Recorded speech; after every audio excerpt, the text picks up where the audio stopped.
7 мая Путин в 5-й раз вступил в должность президента России. Если этот срок он досидит до конца, то возьмет планку аж в 30 лет непрерывного нахождения у власти. Как заметил один из комментаторов на Ютубе, погибли дети, которые в его первую инаугурацию еще не родились. Комментарий оставлен под записью самой первой путинской инаугурации еще 2000 года. И вот 7 мая прошла новая церемония.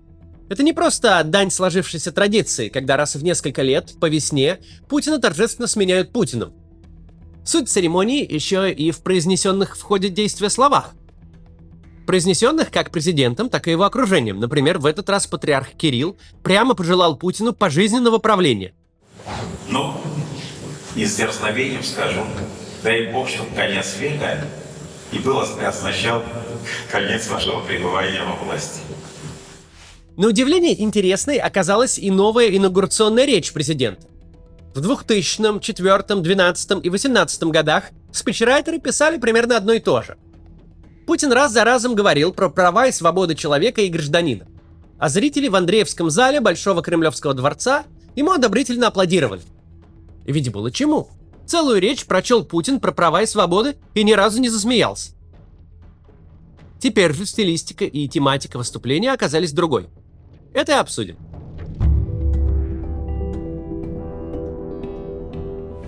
Впервые с 90-го года, с тех пор, как в нашей стране в принципе произносятся инаугурационные речи, впервые церемония инаугурации стала столь явной площадкой для обращения к западным державам. Казалось бы, если верить самому Путину, именно сейчас Россия находится на самом пике своей борьбы за некий подлинный суверенитет. При этом свое выступление на важнейшей церемонии внутри страны старый и новый президент используют, чтобы подать сигналы на Запад. Да еще какие! Мы не отказываемся от диалога с западными государствами. Выбор за ними. Намерены ли они и дальше пытаться сдерживать развитие России, продолжать политику агрессии, не прекращающегося годами давления на нашу страну, или же искать путь к сотрудничеству и миру. Повторю, разговор, в том числе по вопросам безопасности, стратегической стабильности, возможен, но не с позиции силы, без всякого высокомерия, чванства и собственной исключительности, а только на равных, уважая интересы друг друга. Что не так с этой частью инаугурационной речи? На самом деле примерно все. Начиная от формы и сути сказанного и заканчивая выбором места и времени. Согласно Путину, Запад на нас давит, мешает нам развиваться, демонстрируя чванство и высокомерие. Но мы, мол, все равно не отказываемся от диалога и просим, поговорите уже с нами на равных. Это не просто позиция жертвы, это позиция человека, который заискивает перед теми, кого считает виновниками своих несчастий.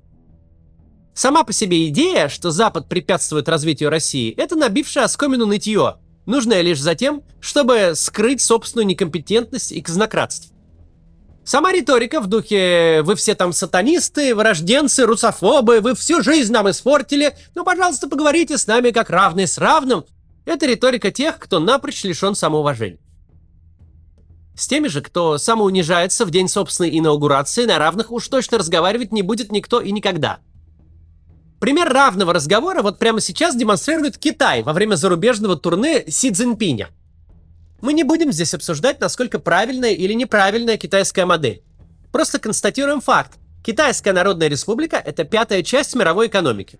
Настолько гигантский рынок сбыта, что даже голливудские киностудии, снимая мультфильмы и кино, подстраиваются под китайского зрителя еще на этапе подготовки сценария.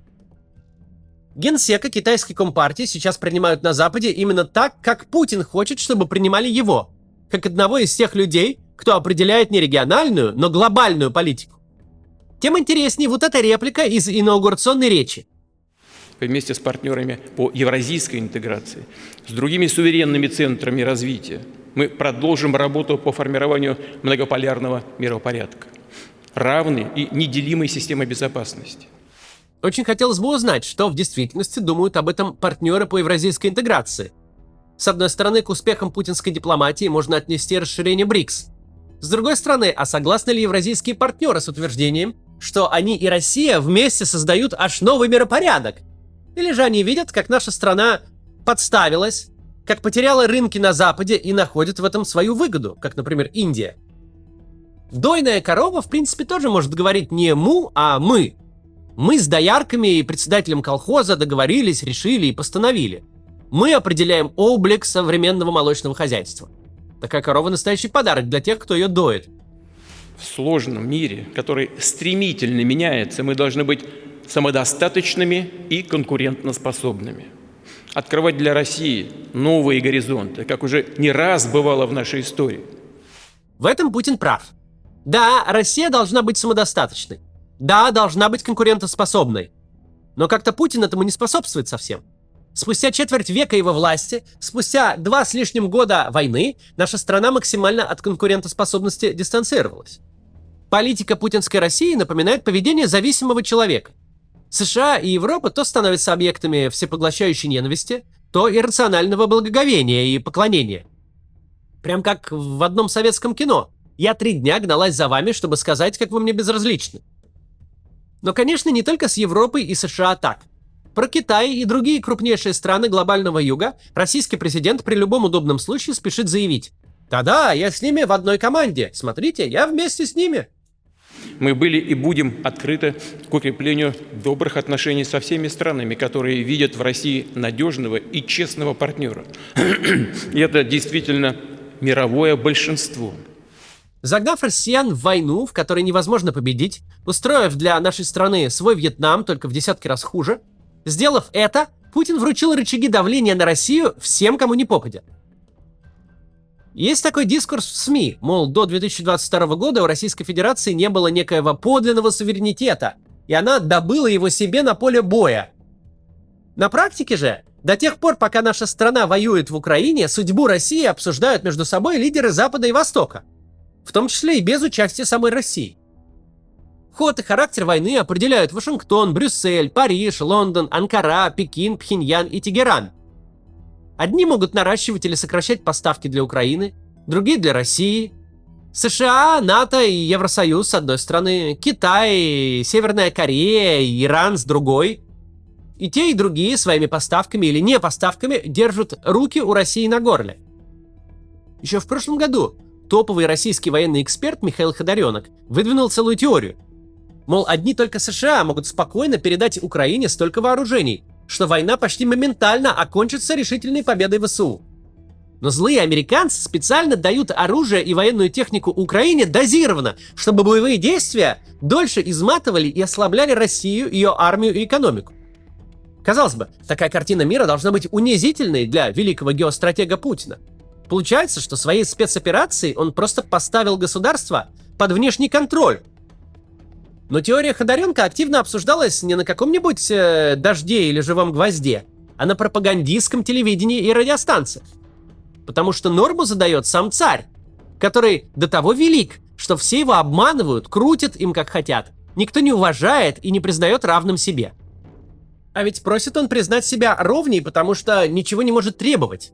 Он не может взять и сказать: «Слушайте меня, за мной 20% мирового ВВП».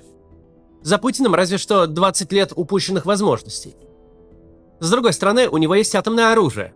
Некоторое время у Путина получалось строить из себя, пусть не респектабельного Си Цзиньпиня, но хотя бы непредсказуемого Ким Чен Ына. Дескать, держите меня 7, а то как зашибу ядерной дубиной. Теперь несколько важных, очень важных слов для тех, у кого может возникнуть соблазн со стороны вмешаться в происходящие события. Кто бы ни пытался помешать нам, а тем более создать угрозы для нашей страны, для нашего народа, должны знать, что ответ России будет незамедлительным и приведет вас к таким последствиям, с которыми вы в своей истории еще никогда не сталкивались. Мы готовы к любому развитию событий. Все необходимые в этой связи решения приняты. Надеюсь, что я буду услышан. Сколько-то такой шантаж работал, а потом работать перестал. Такова уж природа шантажа. Если долго угрожать, но так и не реализовывать угрозу, тебя перестают бояться. Кстати, кое-кто из зарубежных наблюдателей ожидал, что на инаугурации Путин попробует снова изобразить сумасшедшего, готового взорвать себя вместе со всеми. Но чего-то вот не попробовал.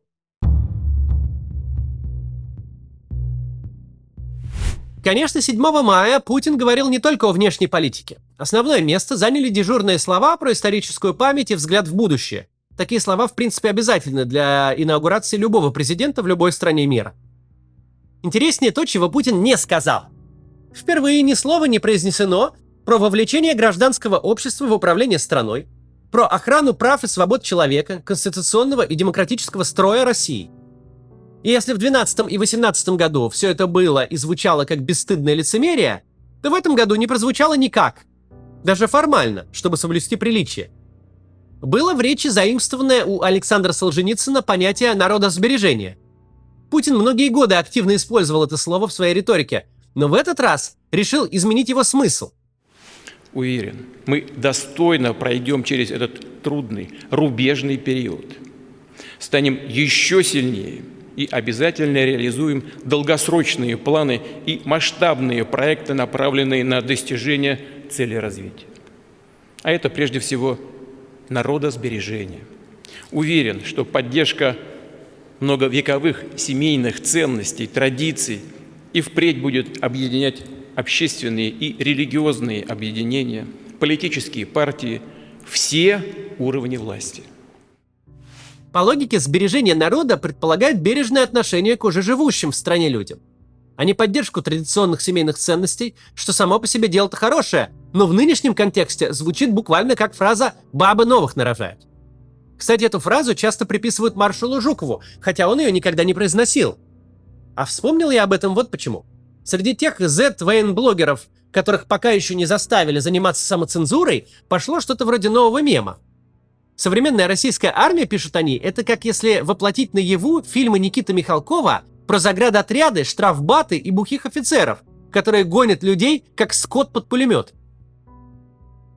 Вот цитата одного из них. «Лживые сказки о Великой Отечественной сейчас делаются былью». То есть, если у писателя-фронтовика Виктора Астафьева фраза «завалили трупами» была литературным преувеличением, то для путинской войны это буквально ее описание. О чем провоенные авторы, имеющие связь с фронтом, пишут гораздо чаще, чем авторы антивоенные. Ну и о каком народосбережении может идти речь? Демография сама по себе не вырастет. В стране, где на полгода вперед ничего уже и не спланируешь, люди по одному лишь путинскому призыву создавать многодетные семьи не бросятся. Да и вряд ли кого-то вдохновит на деторождение необходимость восполнять потери от военных действий и эмиграции. Инаугурационная речь президента – это не политическая программа и даже не совсем обращение к нации. Это короткое выступление с правильными словами для торжественной обстановки. Такое выступление, возможно, и не совсем правильно разбирать с цифрами, таблицами и графиками. Глава государства вступает в должность и обозначает примерное направление, куда он смотрит и намерен двигать страну. Однако в данном конкретном случае даже такое выступление вызывает по меньшей мере чувство неловкости. Причем, чем сильнее слушатель верит в царственное величие переназначенного государя, чем ближе ему идея возрождающейся империи, тем больше должно быть разочарований. В том, что было сказано не для проформы, но по существу, звучит запрос в сторону к США и НАТО. Слушайте, а давайте все-таки как-то договоримся. Да, нарушил, но можно же решить вопросик. Есть у Путина запрос и к Востоку. Мы же с вами одна банда, так ведь? Нет никакого предложения для своей страны и своих граждан, большинство из которых в действительности хотят Россию не прозападную и не провосточную, а наконец-таки пророссийскую. Гражданам, если отфильтровать речь Путина от красивых словесных оборотов, предлагается просто терпеть несменяемую власть. Ни в коем случае не протестовать, иначе будет революция и смута. Жертвовать собой, ибо если до 22 года терпеть можно было хотя бы в полной семье, у себя дома, то теперь надо или самому идти в окоп, или безвозвратно отправлять в окопы родных и друзей. А женщины, мол, родят новых. И да, прямым текстом почти ничего из этого Путин не произнес. Инаугурационные речи в принципе, как мы сказали, лишены конкретики. Но в контексте событий сложно понять Путина как-то иначе. Перед тем, как завершим, еще кое-что.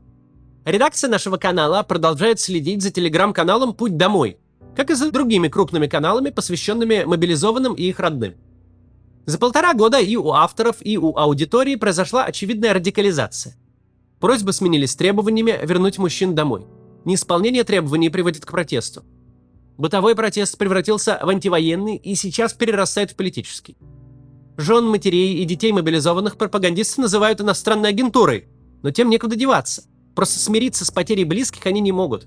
Тем более с потерей тех, кого еще можно спасти, кто пока жив, не пропал без вести, не покалечен. Но другого в год семьи власти этим семьям не предлагают. Поэтому, разобрав вчерашнее обращение Путина, предлагаю послушать еще одно. Оно относится к завтрашнему дню, когда Россия будет отмечать День Победы. Это из телеграм-канала «Путь домой». Прислушаться или не прислушаться к призыву, брать или не брать на себя осязаемые риски – это дело каждого. Но хотя бы услышать это обращение стоит как можно большему числу людей. До завтра. 9 мая мы идем в 12:00 на Поклонную гору. Поклониться и попросить прощения у фронтовиков. Они огромной кровью добыли нашей стране мир, завещали его нам. Уберечь его не удалось.